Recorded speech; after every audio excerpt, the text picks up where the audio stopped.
and sometimes you negotiate what to say. So I was negotiating in the silence.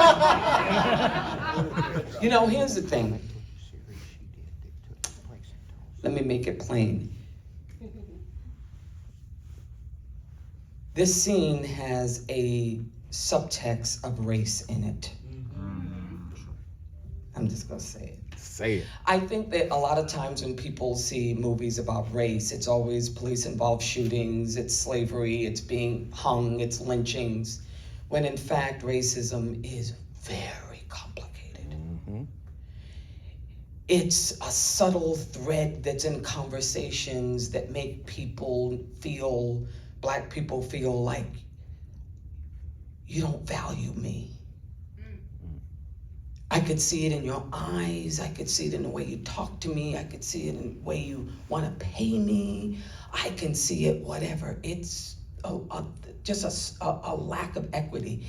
And what I feel is happening in the scene with Dolores, I think it's a slow buildup with going to Adidas and Nike and sitting in the conference rooms and all of the big sort of theater of people wanting my son, saying, you're the best, you are the best, we love you, we want to pay you everything, you're gonna be great. That big scene of greatness, right? Who says that?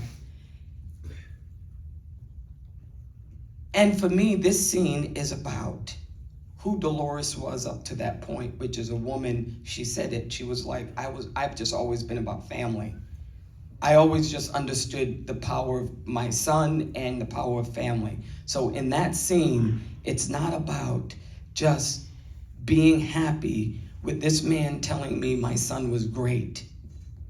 With me, with Dolores, it was about being very, very comfortable and being very, very comfortable with saying, I know the value of my son,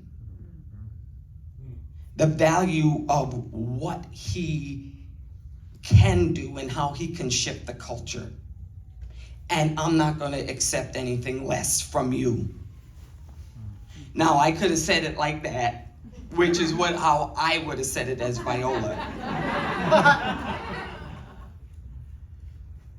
But how she said it, and how she was, you have to stop saying a shoe is just a shoe until somebody steps into it. It's not a somebody.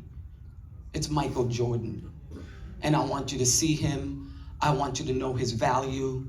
I want you to know not just his value as a great player, his value of greatness, of brilliance, and he needs to be compensated for that. And I think in the fantasy, please help me out with this. In the fantasy of every woman, every Black person out there, I think that that's the objective, is just to be seen, compensated, embraced for everything that you're worth. You're always negotiating that, always in the room, and that's what that phone call is about. Listen, you came to my house, Sonny. We had a conversation about this, and now, you know, do what I say. Does that make sense? Do what I say. You know what it is? You know what this scene is? It's a fantasy scene. This is my fantasy scene. That fantasy scene of not polling people about, you know, should I say this? Oh, dude, should I say this? I really want that, but you know, they only want to give them $250,000. But what should I do it? Should I do it? Oh, I think, oh, that's too much to ask for. With her, it's like, it's not too much. It's probably not even enough. I'm gonna ask for it, and when I say it, I'm gonna believe that I deserve it and that he's gonna get it. So that's why I said that line. I wanted to one-up him in that scene. Let me stop talking. No, what?